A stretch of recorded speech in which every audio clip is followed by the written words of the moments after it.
صل على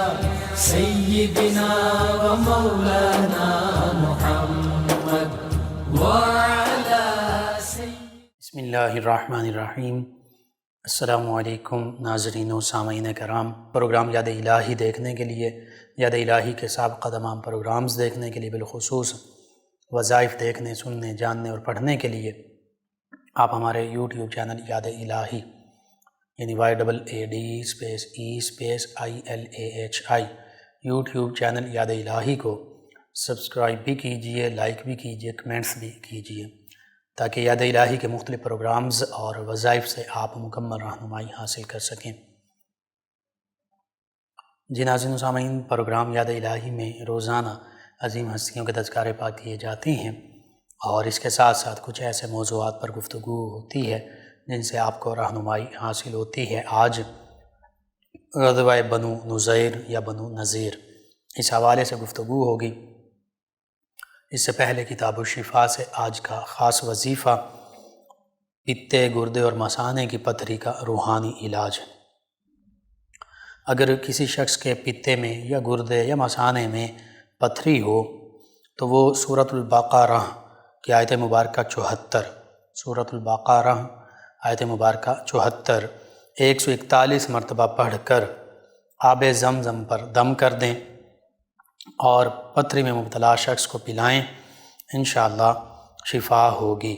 سورہ بقرہ آیت مبارکہ 74 141 مرتبہ پڑھ کر آب زمزم پر دم کریں۔ آب زمزم نہ ہو تو بامر مجبوری پانی پر دم کر کے پانی پلائیں پتھری میں مبتلا شخص کو، انشاءاللہ اللہ تعالی شفا عطا فرمائے گا۔ سورہ بقرہ کی آیت مبارکہ 74 اور اس کا ترجمہ سماعت فرما لیں۔ اللہ سبحانہ وتعالی فرماتا ہے، اعوذ باللہ من الشیطان الرجیم، بسم اللہ الرحمن الرحیم، ثم قست قلوبکم من بعد ذلك فہی کالحجارۃ او اشد قسوۃ وان من الحجارۃ لما يتفجر منہ الانہار وان منها لما يشقق فيخرج منه الماء وان منها لما يهبط من خشیۃ اللہ وما اللہ بغافل عما تعملون۔ ارشاد فرمایا، پھر اس کے بعد تمہارے دل سخت ہو گئے تو وہ پتھروں کی طرح ہیں، بلکہ ان سے بھی زیادہ سخت، اور پتھروں میں کچھ تو وہ ہیں جن سے نہریں بہہ نکلتی ہیں، ندیاں بہہ نکلتی ہیں، چشمے پھوٹتے ہیں، اور فرمایا کچھ وہ ہیں جو پھٹ جاتے ہیں تو ان سے پانی نکلتا ہے، اور کچھ وہ ہیں جو اللہ کے ڈر سے گر پڑتے ہیں، اور فرمایا اللہ تعالیٰ تمہارے اعمال سے بے خبر نہیں۔ تو یہ سورہ بقرہ کی آیت مبارکہ 74، اس کو 141 مرتبہ پڑھ کر آب زمزم پر یا پانی پر دم کر کے وہ پئیں، انشاءاللہ اللہ تعالیٰ پتے کی پتھری، گردے کی پتھری، مثانے کی پتھری سے شفا عطا فرمائے گا۔ آپ کو ضرورت ہے، ضرور اپنے معمول کا حصہ بنائیے اور عاد و وظائف میں شامل کیجئے، اپنے اعزاء، اقرباء، رشتہ دار، دوست، احباب، پڑوسی، محلہ دار، امت مسلمہ تک پہنچائیے۔ میرے، آپ کے، ہمارے بتانے سے ہمارے کسی بھی مسلمان بھائی، مسلمان بہن، کسی مسلمان فرد کا فائدہ ہوتا ہے تو انشاءاللہ یہ ہمارے لیے دین و دنیا آخرت میں بھلائی، فائدے، نجات اور شفا کا باعث ہوگا۔ اللہ سبحانہ وتعالی ہمیں آسانیاں عطا فرمائے، ہمیں آسانیاں بانٹنے والا بنائے، مشکلات سے ہماری حفاظت فرمائے، آمین۔ جی ناظرین سامعین، غزوہ بنو نذیر اس حوالے سے سورہ حشر، سورۃ الحشر جو 28ویں پارے کی دوسری سورہ مبارکہ ہے، اس کی تقریباً 15 سے 20 آیات بینات جو ہیں وہ اس غزوہ بنو نذیر کے حوالے سے بیان اس میں موجود ہیں، اور اس غزوہ کا پس منظر اور پس منظر کے ساتھ ساتھ کیا واقعات پیش آئے، تو تفصیل کے ساتھ اگر آپ اس کو سمجھنا چاہتے ہیں غزوہ بنو نذیر کو، تو سورۃ الحشر کی تلاوت کیجئے، اس کا ترجمہ اور بالخصوص اس کی تفسیر، مستند تفسیر جو ہے وہ پڑھیے۔ اسی حوالے سے مختصراً غزوہ بنو نذیر پر گفتگو ہوگی۔ یہ 4 ہجری کا واقعہ ہے۔ اس سے پہلے غزوہ بدر، غزوہ احد پیش آ چکی۔ اللہ تعالیٰ نے غزوہ بدر میں واضح فتح عطا فرمائی، غزوہ احد میں وقتی طور پر تھوڑے سے وقت کے لیے جنگ کا پانسہ پلٹا، 70 صحابہ کرام علیہم رضوان شہید ہوئے، جن میں اکثر وہ بھی تھے جو درہ عینین پر متعین تھے۔ نبی کریم صلی اللہ علیہ وآلہ وسلم نے فرمایا تھا کہ فتح ہو یا شکست کسی صورت میں بھی یہ درہ نہیں چھوڑنا۔ تو فتح ہوئی تو ان صحابہ کرام علیہم رضوان نے جب یہ دیکھا کہ اللہ تعالیٰ نے فتح عطا فرمائی ہے تو انہوں نے وہ درہ عینین چھوڑ دیا۔ خالد بن ولید رضی اللہ عنہ جو بھی ایمان نہیں لائے تھے، کفار کی طرف سے لڑنے کے لیے آئے ہوئے تھے، انہوں نے اسی درے کے پیچھے سے پلٹ کر حملہ کیا، جس میں وہ درہ عینین پر متعین صحابہ کرام ان میں سے اکثر شہید ہوئے، دیگر صحابہ کرام شہید ہوئے۔ 70 کے قریب صحابہ کرام غزوہ احد میں شہید ہوئے۔ نبی رحمت صلی اللہ علیہ وآلہ وسلم کے دندان مبارکہ شہید ہوئے، زخمی ہوئے۔ تو وقتی طور پر یہ معاملہ ہوا۔ اس موقع پر جو بنو نزیر، چونکہ مدینہ طیبہ میں یہودیوں کے 2 بڑے قبیلے آباد تھے، ایک بنو قریظہ، ایک بنو نزیر۔ تو بنو نزیر کا نبی کریم صلی اللہ علیہ وآلہ وسلم کے ساتھ یہ معاہدہ تھا کہ ہم آپ کے دشمنوں سے بھی نہیں لڑیں گے آپ کے ساتھ ہو کر، اور آپ کے ساتھ بھی نہیں لڑیں گے، آپ کے ساتھ بھی ہماری صلح ہے، لیکن آپ کے جو دشمن ہوں گے ان کے ساتھ بھی نہیں لڑیں گے، ہم خاموشی سے بیٹھیں گے، کسی کا ساتھ نہیں دیں گے، نہ آپ کے خلاف ہوں گے لڑائی میں، نہ آپ کے ساتھ ہوں گے۔ تو یہ انہوں نے حلف اٹھایا ہوا تھا، وہ نبی کریم صلی اللہ علیہ وآلہ وسلم صحابہ کرام علیہ رضوان کے حلیف تھے، اور بدلے میں ان کی حفاظت اور ان کے ساتھ بھی یہی حلف تھا۔ تو بنو نزیر نے 2 معاملات کیے۔ ایک یہ کہ بنو نزیر کا ایک سردار کعب بن اشرف یہودی، اس نے جب غزوہ احد میں دیکھا، اور یہ بنو نزیر کے لوگ تورات کے حوالے سے، زبور اور انجیل، بالخصوص تورات کے حوالے سے یہ جانتے تھے کہ نبی کریم صلی اللہ علیہ وآلہ وسلم ہی آخری نبی ہیں۔ غزوہ بدر میں فتح ہوئی تو ان کی سوچ اور تھی، غزوہ احد کا یہ معاملہ پیش آیا تو ان کی سوچ بدل گئی، اور ان کا سردار کعب بن اشرف یہودی جو ہے وہ 40 سواروں کو ساتھ لے کر مکہ مکرمہ پہنچا،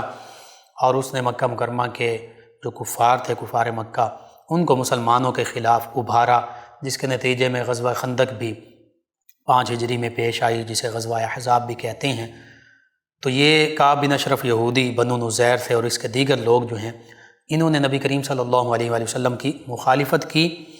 اور نبی کریم صلی اللہ علیہ وآلہ وسلم کی مخالفت کے ساتھ ساتھ جب حضرت عمر بن امیہ زمری رضی اللہ عنہ، یہ ان صحابہ کرام علیہ رضوان میں شامل تھے جو واقعہ بئر معونہ ہوا، یعنی ابو برا عامر بن مالک، یہ نبی کریم صلی اللہ علیہ وآلہ وسلم کی بارگاہ میں ماہ صفر المظفر 4 ہجری میں حاضر ہوا، اور اس نبی کریم صلی اللہ علیہ وآلہ وسلم نے اس کو اسلام کی دعوت دی۔ اس نے اس موقع پر نہ تو اسلام قبول کیا، نہ ہی اسلام کی مخالفت کی، یعنی نفرت بھی ظاہر نہ کی، بلکہ اس نے کہا کہ آپ اپنے صحابہ کرام علیہ رضوان کو، چند منتخب صحابہ کرام کو ہمارے علاقے میں بھیج دیں، ہمارے قبائل میں، اور یہ وہاں پر جب اسلام کا پیغام پہنچائیں گے، قرآن کا پیغام، آپ کا پیغام، تو ان کی دعوت پر لوگ اسلام قبول کر لیں گے۔ تو نبی کریم صلی اللہ علیہ وآلہ وسلم نے فرمایا، کیونکہ یہ علاقہ نجد کے قریبی علاقوں کے یہ قبائل تھے، تو آپ نے فرمایا کہ مجھے نجد کے کفار کی طرف سے خطرہ ہے۔ تو ابو برا بن عامر بن مالک نے کہا کہ آپ کے جو اصحاب ہیں ان کی جان و مال کی حفاظت کی میں ضمانت دیتا ہوں، میں ضامن ہوں۔ نبی کریم صلی اللہ علیہ وآلہ وسلم نے پھر 70 منتخب صحابہ کرام علیہ رضوان کو ان ابو برا عامر بن مالک کے ساتھ بھیجا، جو قراء کہلاتے تھے، یعنی جو قرآن مجید فرقان حمید کہ بہت کا اچھا علم رکھنے والے تھے۔ تمام صحابہ کرام علم رکھنے والے تھے، لیکن ان میں 70 صحابہ کرام کو مخصوص کر کے بھیجا۔ جب یہ صحابہ کرام علیہ رضوان بئر معونہ کے مقام پر پہنچے، وہاں پر یہ ٹھہر گئے، تو صحابہ کرام علیہ رضوان کے قافلے کے سالار سیدنا حرام بن ملحان، یہ نبی کریم صلی اللہ علیہ وآلہ وسلم کا خط لے کر عامر بن طفیل کے پاس اکیلے تشریف لے گئے۔ یہ عامر بن طفیل جو ہے یہ اپنے قبیلے کا رئیس تھا، اور ابو برا عامر بن مالک ان کا بھتیجا تھا۔ تو اس نے خط کو پڑھا بھی نہیں اور اپنے ایک کارندے کو اشارہ کیا جس نے سیدنا حرام بن ملحان رضی اللہ عنہ کو پیچھے سے نیزہ مارا اور شہید کر دیا۔ اور پھر دیگر قبائل اس علاقہ نجد کے آس پاس کے قبائل ذکوان، بنو عیسیہ، بنو لحیان وغیرہ، یہ سبھی قبائل اس نے جمع کیا عامر بن طفیل نے، اور لشکر بنا کر صحابہ کرام علیہم رضوان پر حملہ آور ہونے کے لیے روانہ ہوا، جو صحابہ کرام بئر معونہ پر 70 کے قریب موجود تھے۔ تو ادھر بئر معونہ پر صحابہ کرام علیہم رضوان اپنے سپہ سالار کی واپسی کا انتظار کر رہے تھے، کافی وقت ہو گیا، تو صحابہ کرام علیہم رضوان اس حوالے سے پریشان ہوئے۔ اسی دوران عامر بن طفیل جو ہے اس کی فوج، اس کا لشکر آ پہنچا، اور پھر صحابہ کرام علیہم رضوان کے ساتھ عامر بن طفیل کے لشکر کی جنگ شروع ہو گئی۔ اس میں 69 صحابہ کرام علیہم رضوان شہید ہو گئے، صرف حضرت سیدنا عمر بن امیہ زمری رضی اللہ عنہ یہ باقی بچے، اور ان کو عامر بن طفیل نے یہ کہہ کر چھوڑ دیا کہ میری ماں نے غلام آزاد کرنے کی منت مانی تھی، اس لیے میں تمہیں آزاد کرتا ہوں، اور ان کے سر کے تھوڑے سے بال بھی اس نے کاٹ لیے۔ حتیٰ کہ اس واقعہ بئر معونہ میں سیدنا عامر بن فہیرہ رضی اللہ عنہ، سیدنا ابوبکر رضی اللہ عنہ کے غلام جو ہجرت مدینہ طیبہ کے وقت بھی ساتھ تھے، یہ بھی شہید ہوئے، اور ان کے حوالے سے صحیح بخاری میں بھی موجود ہے کہ ان کا جسم مبارکہ اللہ تعالیٰ کی قدرت کاملہ سے ان کا جسم مبارکہ جو ہے شہادت کے بعد آسمان کی طرف بلند ہوا، پھر زمین پر آیا، لیکن اس کے بعد ان کے جسم مبارکہ کو تلاش کیا گیا تو نہیں ملا۔ یہ موجود کہ ان کو چونکہ انہیں فرشتوں نے ان کی تدفین کر دی تھی۔ اسی طرح ایک اور صحابی رضی اللہ تعالیٰ عنہ، ان کے حوالے سے بھی اسی طرح کا واقعہ ملتا ہے۔ سیدنا خبیب رضی اللہ عنہ، انہیں بھی اس واقعے سے پہلے جو بنو رجیع کے مقام پر جو معاملہ ہوا تھا وہاں پر شہید کیا گیا، تو ان کا جسم مبارکہ جو ہے ان کو پھر سولی پر لٹکایا گیا شہادت کے بعد، اور ان کا جسم مبارکہ جو ہے یہ 2 صحابہ کرام علیہم رضوان اپنے ساتھ لا رہے تھے، تو پیچھے سے کفار 40 سوار جو ہیں انہوں نے پیچھا کیا، انہوں نے ان صحابی رضی اللہ عنہ کے جسم مبارکہ کو جب چھوڑا تو زمین پھٹی اور ان کا جسم مبارکہ جو زمین میں خود بخود چلا گیا، یعنی تدفین ہو گئی۔ اسی وجہ سے حضرت خبیب رضی اللہ عنہ کو بلیع الارض، یعنی وہ ہستی جن کو زمین نے نگل لیا، یہ کہا جاتا ہے۔ بہرحال یہ واقعات بھی پس منظر ہیں غزوہ بنو نذیر کے، اور پھر حضرت عمر بن امیہ زمری جب ان کو چھوڑ دیا گیا تو یہ واپس جا رہے تھے، تو بنی کلاب کے 2 لوگوں کو انہوں نے دیکھا تو انہوں نے ان کو قتل کر دیا، حالانکہ وہ دونوں مدینہ طیبہ سے واپس پلٹ رہے تھے، اور نبی کریم صلی اللہ علیہ وآلہ وسلم نے ان دونوں کو امان دے دی تھی، لیکن انہیں اس بات کا علم نہیں تھا۔ انہوں نے یہ سمجھ کر کہ میں نے اپنے دوستوں کا، صحابہ کرام کا بدلہ لے لیا،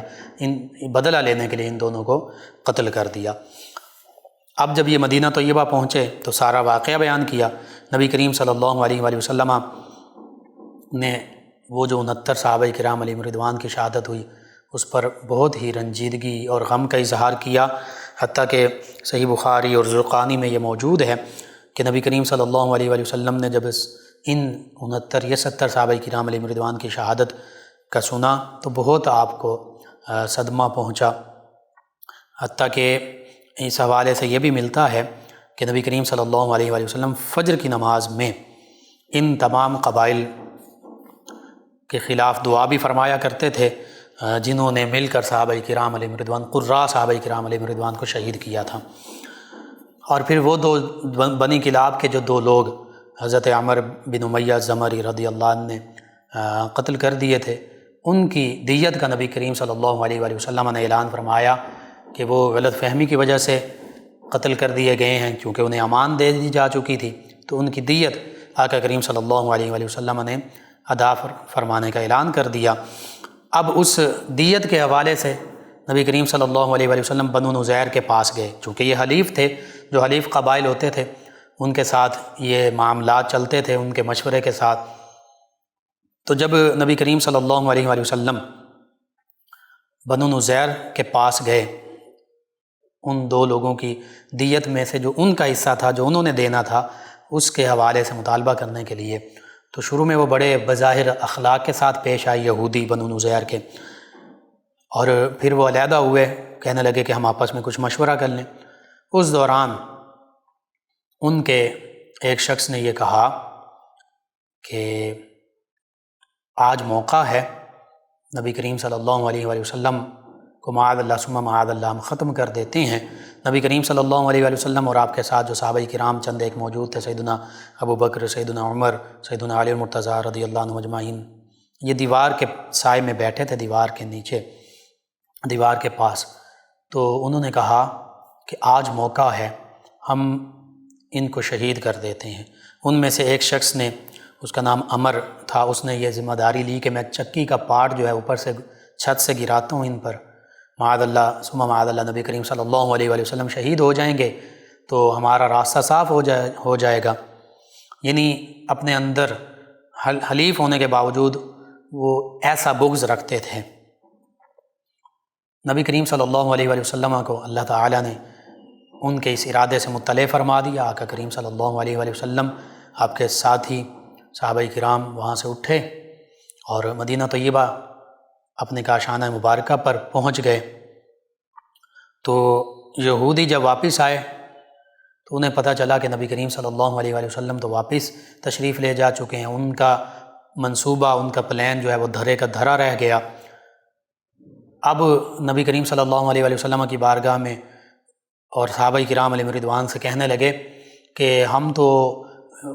وہ محمد صلی اللہ علیہ وآلہ وسلم انہوں نے جلدی کی، ہم تو ان کے کہنے کے مطابق دیت کا معاملہ اس حوالے سے مشورہ کر رہے تھے اور ہم تو ان کا ساتھ دینے والے تھے، لیکن ادھر نبی کریم صلی اللہ علیہ وآلہ وسلم نے سیدنا محمد بن مسلمہ رضی اللہ عنہ صحابی رسول، ان کو پیغام دے کر بھیجا کہ بنو نزیر کے یہودیوں سے کہہ دو کہ تم نے معاہدے کی خلاف ورزی کی ہے، تم ہمارے حلیف تھے، لیکن کعب بن اشرف یہودی، اس نے بھی کفار مکہ کا ساتھ دیا، وہ بھی بنو نزیر سے، اور محمد بن مسلمہ رضی اللہ عنہ نے آقا کریم صلی اللہ علیہ وآلہ وسلم کے حکم پر اس کو بھی قتل کر دیا، کعب بن اشرف یہودی کو۔ اور پھر بنو نزیر کو پیغام دیا گیا کہ چونکہ تم نے معاہدے کی خلاف ورزی کی ہے، معاہدہ توڑ دیا ہے، معاہدے کی پاسداری نہیں کی، اس لیے تمہارے پاس 10 یا 15 دن ہیں، ان دنوں میں تم اپنا یہ علاقہ خالی کر دو، مدینہ طیبہ خالی کر دو۔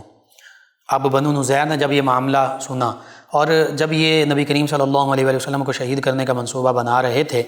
تو انہی کے اندر ایک یہودی عالم بھی موجود، انہی کا ساتھی، اس نے کہا کہ محمد صلی اللہ علیہ وآلہ وسلم آخری نبی ہیں، سچے نبی ہیں، اور اللہ تعالیٰ تمہارے اس ارادے سے، اس منصوبے سے ان کو آگاہ کر دے گا، اور پھر تمہارا مدینہ طیبہ میں رہنا، اس کی کوئی پھر گارنٹی نہیں ہوگی جب تم معاہدے کو توڑ دو گے۔ لیکن یہ یہودی نہ مانے، انہوں نے اپنی سازش پوری کرنا چاہی۔ اللہ تعالیٰ نے نبی کریم صلی اللہ علیہ وآلہ وسلم کو اطلاع فرما دی، وحی آ گئی، اور پھر نبی کریم صلی اللہ علیہ وآلہ وسلم مدینہ طیبہ تشریف لے آئے۔ اب ان کے معاہدے کی خلاف ورزی کی بنا پر، اور کعب بن اشرف یہودی جو اسی قبیلے کا، اسی بنو نزیر یہودیوں کے قبیلے کا سردار تھا، وہ بھی اس حلف کا پاسدار تھا کہ اس حلف کی پابندی کا ذمہ دار تھا، پابندی کرنے اس کے ذمے تھا، لیکن اس نے بھی اس حلف کو توڑا، اور پھر وہ نبی کریم صلی اللہ علیہ وآلہ وسلم کے بارے میں وہ بھی نازیبہ کلمات کہتا تھا۔ تو آقا کریم صلی اللہ علیہ وآلہ وسلم نے خود حکم دیا کہ کعب بن اشرف یہودی کو کون واصل جہنم کرے گا، تو سیدنا محمد بن مسلمہ اور ان کے ساتھیوں نے اس کو واصل جہنم کیا۔ اور پھر آقا کریم صلی اللہ علیہ وآلہ وسلم کا پیغام بنو نزیر تک پہنچایا گیا کہ تم نے اپنے معاہدے کی خلاف ورزی کی ہے، اس وجہ سے تمہیں جلا وطن کیا جاتا ہے، یہ چند دن ہیں، ان دنوں میں تم یہاں سے چلے جاؤ۔ اب اس موقع پر پھر وہی یہودیوں کا جو عالم تھا، جو انہی کے قبیلے کا تھا، اس نے کہا کہ بہتری اسی میں ہے کہ جیسے محمد صلی اللہ علیہ وآلہ وسلم فرما رہے ہیں تم کرو اور یہاں سے نکل جاؤ۔ لیکن اسی دوران عبداللہ بن ابی جو منافقوں کا سردار تھا، جو حقیقت میں یہودی ہی تھا لیکن بظاہر وہ مسلمان بنا ہوا تھا، اس نے بنو نذیر کو یہ پیغام بھیجا کہ تمہارے یہ مضبوط قلعے موجود ہیں، تم ان میں قلعہ بند ہو جاؤ اور مدینہ طیبہ سے بالکل نہ نکلنا، اور یہ بھی ساتھ کہلا بھیجا کہ ہم 2000 لوگوں کے ساتھ تمہاری مدد کے لیے آئیں گے، قبیلہ بنو غطفان اور دیگر قبائل بھی آئیں گے، تو تم پریشان مت ہو۔ اب بنو نذیر کو جب عبداللہ بن ابی نے یہ شہ دے دی، بھڑکا دیا، تو بنو نذیر نے نبی کریم صلی اللہ علیہ وآلہ وسلم کے اس پیغام کے جواب میں یہ کہا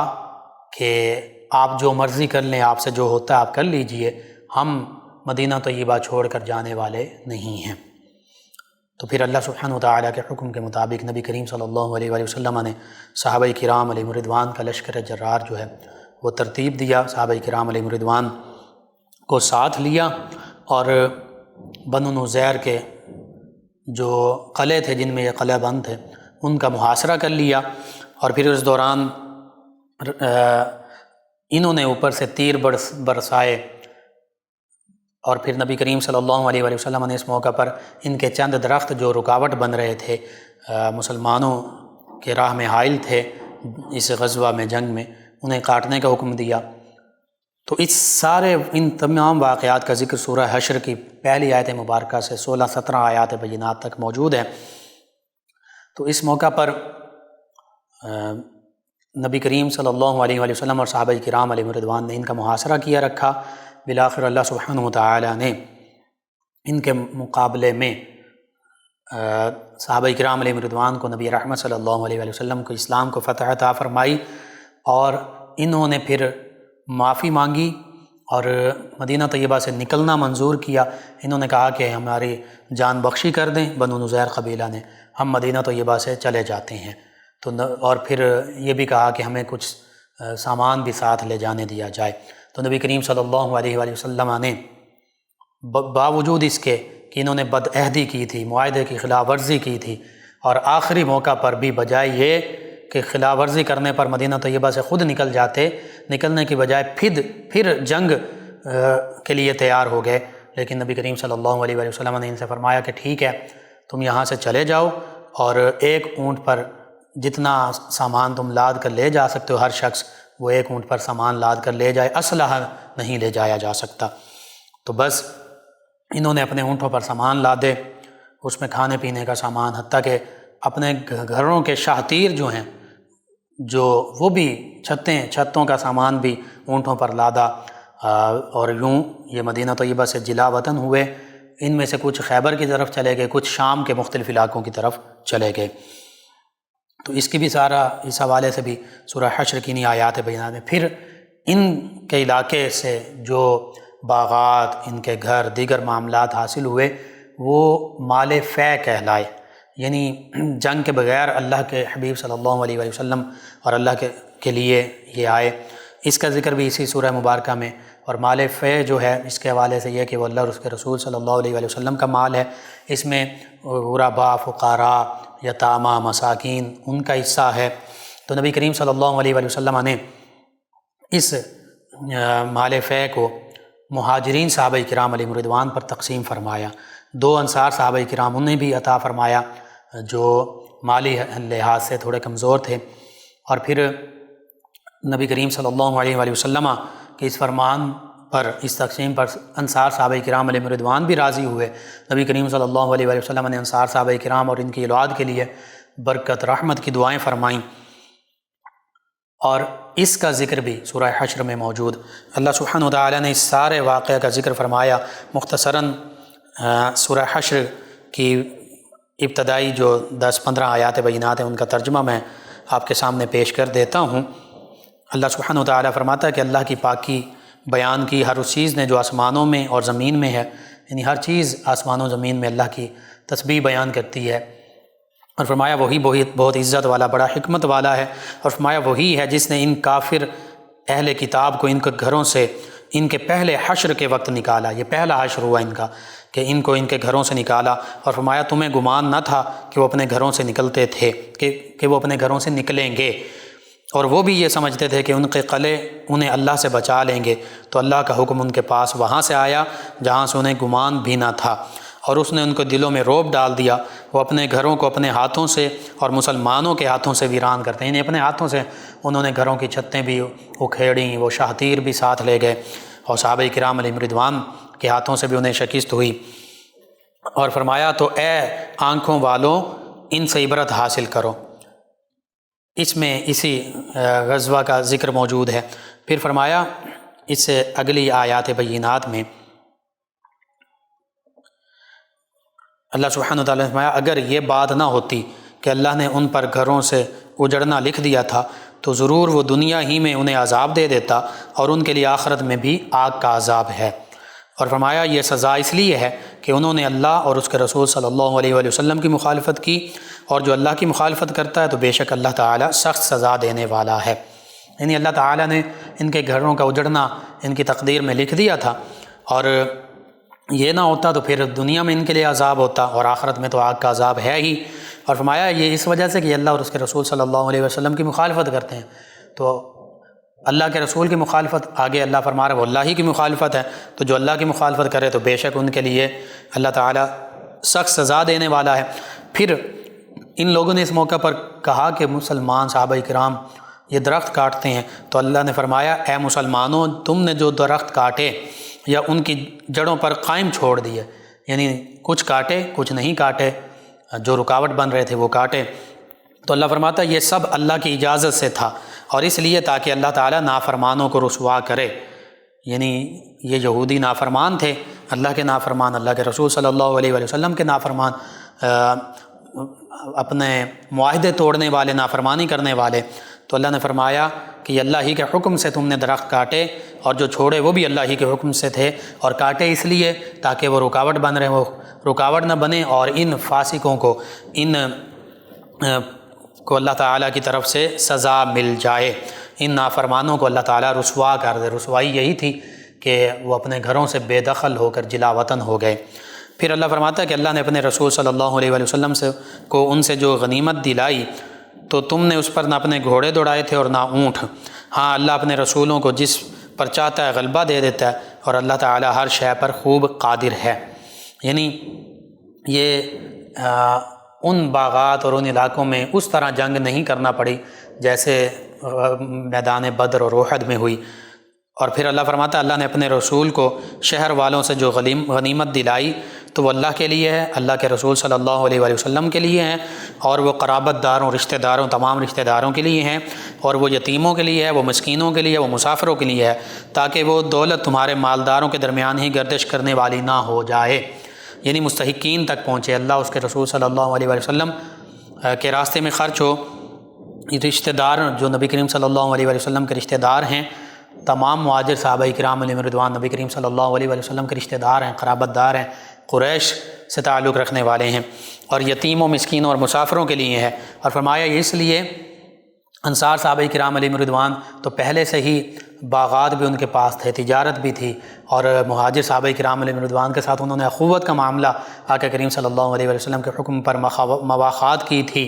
اور اپنی زمینیں، اپنی جائیدادیں، اپنے گھر، اپنے مال، کاروبار تک نصف تقسیم کر دیے تھے۔ تو اب اس موقع پر اللہ کے حبیب صلی اللہ علیہ وآلہ وسلم نے اللہ کے حکم پر مہاجر صحابہ کرام علیہم رضوان کو مزید اس مال غنیمت سے نوازا، مال فیض سے نوازا، اور اللہ فرما رہا ہے اس وجہ سے کہ یہ صرف عام مخصوص طبقے میں ہی دولت گردش نہ کرتی رہے، یہ حقیقت میں ہماری تعلیم کے لیے بھی ہے کہ صرف مالداروں میں دولت گردش نہ کرتی رہے، وہ اللہ کے راستے میں بھی خرچ کی جائے، اللہ کے رسول صلی اللہ علیہ وآلہ وسلم کے راستے میں بھی خرچ کی جائے، یعنی اسلام کی تقویت کے لیے، اور نبی کریم صلی اللہ علیہ وسلم کے قرابت داروں کے لیے بھی خرچ کی جائے، یتیموں پر بھی خرچ کی جائے، مسکینوں پر بھی خرچ کی جائے، مسافروں پر بھی خرچ کی جائے۔ اور پھر اللہ نے فرمایا رسول کریم صلی اللہ علیہ وسلم جو کچھ تمہیں عطا فرما دیں وہ لے لو، اور جس سے تمہیں منع فرما دیں تم اس سے رک جاؤ، اور اللہ سے ڈرو، بے شک اللہ تعالیٰ سخت عذاب دینے والا ہے۔ اور بعض اوقات مختلف مواقع پر منافقین جو بظاہر مسلمان بنے ہوئے تھے، عبداللہ بن ابی جن کا سردار تھا، وہ بھی بعض اوقات مال غنیمت کی تقسیم پر سوال اٹھاتے تھے، بعض اوقات مال فے کی تقسیم پر سوال اٹھاتے تھے، تو یہ ان کے لیے خاص طور پر فرمایا جا رہا۔ پھر اللہ نے مہاجر صحابہ کرام علیہم رضوان کی شان بھی بیان فرمائی سورہ حشر کی 8 آیت مبارکہ میں، پھر 9 آیت مبارکہ میں انصار صحابہ کرام علیہم رضوان کی بھی شان بیان فرمائی، پھر ان کے بعد آنے والے صحابہ کرام، تابعین اعظام، تبع تابعین اعظام، حتیٰ کہ قیامت تک آنے والے ایمان والوں کی شان بیان فرمائی کہ وہ انصار اور مہاجر صحابہ کرام علیہم رضوان کے لیے دعائے مغفرت کرتے ہیں۔ تو یہ سورہ حشر کی 8 آیت مبارکہ میں مہاجر صحابہ کرام علیہم رضوان کے اللہ تعالیٰ شان بیان فرما رہا ہے۔ اللہ فرماتا ہے کہ یہ مال فے، یہ مال غنیمت ان فقیر مہاجروں کے لیے ہے جو اپنے گھروں اور اپنے مالوں سے نکالے گئے، مکہ مکرمہ سے گھر بھی چھوڑ دیے، مال بھی چھوڑ دیے، اس حال میں کہ اللہ کی طرف سے فضل اور رضا چاہتے ہیں، اللہ کا فضل اور اللہ کی رضا کے طلبگار ہیں، اور وہ اللہ اور اس کے رسول صلی اللہ علیہ وسلم کی مدد کرنے والے ہیں، مدد کرتے ہیں، یعنی دین کے لیے غزوہ احد، بدر، ہر موقع پر، ہجرت کے موقع پر اب اللہ کے حبیب صلی اللہ علیہ وسلم کے ساتھ ہیں، اور فرمایا وہی لوگ سچے ہیں۔ یہ مہاجر صحابہ کرام علیہم رضوان کی شان اللہ تعالیٰ بیان فرما رہا ہے۔ پھر اس سے اگلی آیت مبارکہ سورہ حشر کی آیت مبارکہ 9 میں انصار صحابہ کرام علیہم رضوان کی شان بیان فرمایا، اور وہ جنہوں نے ان مہاجرین سے پہلے اس شہر مدینہ طیبہ کو، اس شہر کو اور ایمان کو اپنا ٹھکانہ بنا لیا، وہ اپنی طرف ہجرت کرنے والوں سے محبت کرتے ہیں، مہاجر صحابہ کرام سے انصار صحابہ کرام محبت کرتے ہیں، اور وہ اپنے دلوں میں اس کے متعلق کوئی حسد نہیں پاتے جو ان کو دیا گیا، اور وہ اپنی جانوں پر ترجیح دیتے ہیں، اپنے نفس پر ترجیح دیتے ہیں مہاجر صحابہ کرام کو، اگرچہ انہیں خود حاجت ہو، اور وہ اپنے نفس کے لالچ سے انہیں بچا لیا گیا۔ فرمایا یہی کامیاب لوگ ہیں۔ تو انصار صحابہ کرام علیہم رضوان بھی کامیاب لوگ ہیں، یہ ایثار کرنے والے ہیں، ان کی شان بیان فرمائی اللہ تعالیٰ نے۔ پھر فرمایا سورہ حشر کی آیت مبارکہ 10 میں فرمایا ان کے بعد آنے والے اللہ کی بارگاہ میں یوں دعا کرتے ہیں، عرض کرتے ہیں اے ہمارے رب ہمیں اور ہمارے ان بھائیوں کو بخش دے جو ہم سے پہلے ایمان لائے، اور ہمارے دل میں ان صحابہ کرام علیہم رضوان، مہاجر اور انصار، ان ایمان والوں کے لیے کوئی کینہ نہ رکھ، کوئی بغض نہ رکھ، کوئی حسد نہ رکھ، کوئی نفرت نہ رکھ، اور اللہ کی بارگاہ میں عرض کرتے ہیں ہمارے رب بے شک تو نہایت مہربان، بہت رحمت فرمانے والا ہے۔ پھر آیہ مبارکہ 11 میں اللہ فرماتا ہے کیا تم نے منافقوں کو نہ دیکھا کہ اپنے اہل کتاب کافر بھائیوں سے کہتے ہیں، یعنی عبداللہ بن ابی اپنے اہل کتاب کافر بھائیوں سے، وہی ان کے کافر بھائی ہیں، ایمان والوں کے تو ایمان والے بھائی ہیں، فرمایا کہتے ہیں کہ قسم ہے، یہ عبداللہ بن ابی نے جو وعدہ کیا تھا، اگر تم نکالے گئے تو ضرور ہم تمہارے ساتھ نکلیں گے اور ہرگز تمہارے بارے میں کسی کا کہنا نہ مانیں گے، اور اگر تم سے لڑائی کی گئی تو ہم ضرور تمہاری مدد کریں گے، اور اللہ گواہی دیتا ہے کہ یقیناً وہ ضرور جھوٹے ہیں۔ عبداللہ بن ابی جھوٹا ہے، اپنے اہل کتاب کافر بھائیوں سے کہا تھا کہ مدد کریں گے، 2000 لوگ لے آئیں گے، تم یہاں سے نہ نکلو، تو پھر اللہ فرماتا ہے یہ جھوٹے ہیں، وہ مدد کے لیے نہیں آیا۔ عبداللہ بن ابی اور اس کے 2000 ساتھی اس موقع پر مدد کے لیے نہیں آئے تھے، جھوٹے ثابت ہوئے۔ پھر اللہ فرماتا ہے سورۃ الحشر کی اس کی اگلی آیت مبارکہ 12 میں قسم ہے اگر وہ نکالے گئے تو یہ ان کے ساتھ نہ نکلیں گے، یعنی عبداللہ بن ابی، منافقین 2000،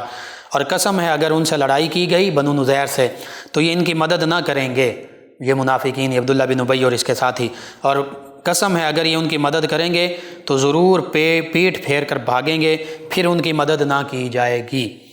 پھر فرمایا بے شک ان کے دلوں میں اللہ سے زیادہ تمہارا ڈر ہے، یعنی اللہ سے انہیں ڈرنا چاہیے تھا زیادہ، لیکن یہ اللہ سے زیادہ نہیں ڈرتے، اب تم سے زیادہ ڈر رہے ہیں۔ اور فرماتا ہے یہ اس لیے کہ یہ ناسمجھ لوگ ہیں، انہیں سمجھ ہی نہیں ہے ان یہودیوں کو، بنو نذیر کو بھی اور منافقین کو بھی، منافقین پر بھی اللہ تعالیٰ نے رعب اور ہیبت طاری فرما دی۔ اور اللہ فرماتا ہے یہ سب مل کر بھی تم سے نہ لڑیں گے مگر قلعہ بند شہروں میں یا دیواروں کے پیچھے سے، کہ یہ عبداللہ بن ابی، بنو قریظہ اور دیگر یہود اور منافقین ان کے ساتھ مل کر تم سے نہیں لڑیں گے، ہاں اگر لڑیں گے تو قلعہ بند شہروں میں لڑیں گے اور دیواروں کے پیچھے چھپ چھپ کر لڑیں گے۔ اور فرمایا ان کی آپس میں لڑائی بہت سخت ہے، یہ آپس میں بھی ان کے معاملات سخت ہیں، تم انہیں اکٹھا سمجھتے ہو حالانکہ ان کے دل الگ الگ ہیں، یہ اس لیے کہ یہ بے عقل لوگ ہیں۔ اور پھر فرمایا ان کی مثال ان لوگوں کی مثال جیسی ہے جو ابھی قریب زمانے میں ان سے پہلے ہوئے ہیں، یعنی دیگر یہود اور منافقین، ان کو بھی اللہ تعالیٰ نے بے نقاب کیا اور ذلیل و رسوا کیا۔ ان سے پہلے بھی جو یہود تھے بخت نصر کے زمانے میں وہ بھی رسوا ہوئے۔ تو اللہ فرماتا ہے انہوں نے اپنے کام کا وبال چکھا اور ان کے لیے دردناک عذاب ہے۔ اور پھر فرمایا جیسے شیطان کی مثال کہ جب اس نے آدمی سے کہا کفر کر، پھر جب اس نے کفر کر لیا تو کہا بے شک میں تجھ سے بیزار ہوں، بے شک میں اللہ سے ڈرتا ہوں جو سارے جہانوں کا رب ہے۔ اور پھر فرمایا تو ان دونوں کا انجام یہ ہوا، یعنی بنو نذیر بھی اور منافقین بھی، کہ وہ دونوں آگ میں ہوں گے۔ یا اس حوالے سے یہ کہ جس نے کفر پر ابھارا اور جس نے کفر کیا، دونوں کا انجام ایسا ہوگا کہ وہ دونوں آگ میں ہوں گے، ہمیشہ اس میں رہیں گے، اور ظالموں کی یہی سزا ہے۔ یعنی جو کفر کرتا ہے اور جو کفر پر ابھارتا ہے، چاہے بظاہر وہ مسلمان بنا ہوا اور منافقت اختیار کرے جیسے عبداللہ بن ابی، تو ان سب کے لیے آگ کا عذاب ہے، منافقین کے لیے بھی کفار کے لیے بھی۔ تو یہ سورۃ الحشر میں مکمل تفصیل کے ساتھ، یہ میں نے صرف ترجمہ آپ کے سامنے پیش کیا، آپ اس کی تفسیر پڑھیں تو آپ کو پتہ چل جائے گا کہ منافقین اور یہود ان کی سوچ کیا تھی، اور اللہ تعالیٰ نے ان کو کیسے ذلیل و رسوا کیا، اور اللہ نے اللہ کے حبیب اپنے حبیب صلی اللہ علیہ وآلہ وسلم اور صحابہ کرام علیہم رضوان کو کیسے شان و شوکت سے فتح و نصرت سے نوازا۔ آج بھی یہود بالخصوص اور ہنود وَلَتَجِدَنَّ أَقْرَبَهُم مَّوَدَّةً لِّلَّذِينَ آمَنُوا الَّذِينَ، یہ بھی، اور لَتَجِدَنَّ أَشَدَّ النَّاسِ عَدَاوَةً لِّلَّذِينَ آمَنُوا الْيَهُودُ وَالَّذِينَ أَشْرَكُوا۔ اللہ فرماتا ہے کہ تم یہود کو اور جو مشرکین ہیں بتوں کی پوجا کرنے والے، ان کو مسلمانوں کا سب سے سخت دشمن پاؤ گے۔ آج بھی مسلمانوں کے سب سے پہلے نمبر پر دشمن یہود اور ہنود ہیں، فلسطین، کشمیر، یہودی لابی، یہ سب ہم مسلمانوں پر، پوری دنیا میں امت مسلمہ پر یہودی لابی، یہودی میڈیا، یہودی لابی، ان کا یہودی پروٹوکولز، نیو ورلڈ آرڈر، یہ سبھی کچھ مسلط کیے جا رہے ہیں۔ یہی ہم دیکھتے ہیں۔ اللہ سبحانہ وتعالی سے یہ دعا ہے اللہ تعالی ہمیں ان یہودیوں کے ہر قسم کے معاشی، عسکری، سیاسی، مذہبی، اسی طرح مواصلاتی تمام شکنجوں سے ہماری حفاظت فرمائے، اور اللہ تعالی مسلمانوں کو عقل و خرد عطا فرمائے کہ مسلمان اپنا مقام سمجھیں اور انہیں اللہ تعالیٰ کھویا ہوا مقام عطا فرمائے۔ یہ یہود و ہنود کبھی مسلمانوں کے دوست نہیں ہو سکتے۔ قرآن مجید فرقان حمید میں بارہا اللہ فرماتا ہے کہ ان کو، یہود و نصارہ کو، اپنا دوست مت بناؤ، یہ تمہارے دوست نہیں ہو سکتے، یہ آپس میں ایک دوسرے کے دوست ہیں۔ اور فرمایا جو انہیں دوست بنائے گا وہ انہی میں سے ہوگا، اور پھر اللہ تعالیٰ ظالموں کو ہدایت بھی عطا نہیں فرماتا۔ بہرحال اللہ سبحانہ وتعالی سے دعا اللہ تعالی ہمیں اسلام کی حقیقی تعلیم عطا فرمائے، ہمیں اسلام کے پیغام قرآن و حدیث کو سمجھنے کی توفیق عطا فرمائے، اپنے دشمنوں کو پہچاننے کی توفیق عطا فرمائے، اور اللہ تعالی عالم اسلام کو اپنا کھویا ہوا وقار، اوج کمال، مقام و مرتبہ دوبارہ عطا فرما دے، آمین۔ اللہم صلی علی سیدنا و مولانا محمد وعلی آپ سماعت فرما رہے ہیں پروگرام یاد الہی۔ ناظرین سامعین اس دوران ہمیں جوائن کیا ہے کوثر صاحبہ فیصل آباد سے، کہتی ہیں کہ بھائی ان کا جوا کھیلتا ہے، اس کے لیے کوئی وظیفہ بتا دیں۔ جی سورہ یاسین صبح اور شام ایک ایک مرتبہ پڑھ کر اس پر بھی دم کریں، پانی پر بھی دم کر کے پانی بھی پلاتے رہیں، اللہ تعالیٰ بہتری فرمائے گا۔ ان کے علاوہ ہرا صاحبہ ہیں 275 جیم بے سے، کہتی ہیں السلام علیکم، کیسے ہیں آپ؟ جی وعلیکم السلام، الحمدللہ۔ کہتی ہیں آپ کا پروگرام بہت اچھا ہے، اور سلام کہا، نام کا معنی پوچھا، ابھی میرے ذہن میں نہیں، میں انشاءاللہ دیکھ کر آپ کو بتا دوں گا۔ کہتی ہیں کہ ان کے علاوہ ہمیں جوائن کیا فاطمہ صاحبہ نے، کہتی ہیں السلام علیکم بھائی، کیسے ہیں؟ جی وعلیکم السلام۔ کہتی ہیں کہ آپ ہمیشہ سلامت رہیں اور پروگرام بہت اچھا ہے، سب کو سلام۔ ان کے علاوہ میں جوائن کیا افتخار ڈوگر صاحب ہیں، غلام رسول صاحب ہیں، احمد صاحب ہیں، غلام حسین صاحب ہیں، محمد علی عباس صاحب ہیں، کہتے ہیں آپ کا پروگرام سن رہے ہیں 208 چک ڈوگراں والا سے، اور السلام علیکم کہا، جی وعلیکم السلام۔ حافظ سمیع اللہ طاہری تاجہ بیر والا سے ہیں، انہوں نے ہمیں جوائن کیا، کہتے ہیں آپ کی آواز بہت پیاری ہے۔ جی شکریہ آپ کا۔ ایک اور لسنر نام نہیں لکھا، کہتے ہیں کیا شراب پینا گناہ ہے؟ پلیز بتا دیں۔ جی بالکل، شراب یا کوئی بھی نشہ آور چیز یہ حرام ہے، اور حرام جو ہے وہ گناہ ہوتا ہے۔ ایک اور لسنر ہیں، انہوں نے کہا کہ میں بیوہ ہوں، 5 بچے ہیں، اور کوئی وظیفہ بتا دیں کہ میں پڑھتی رہوں اپنے بچوں کی نیک پرورش کے لیے۔ جی آپ اس حوالے سے خود بھی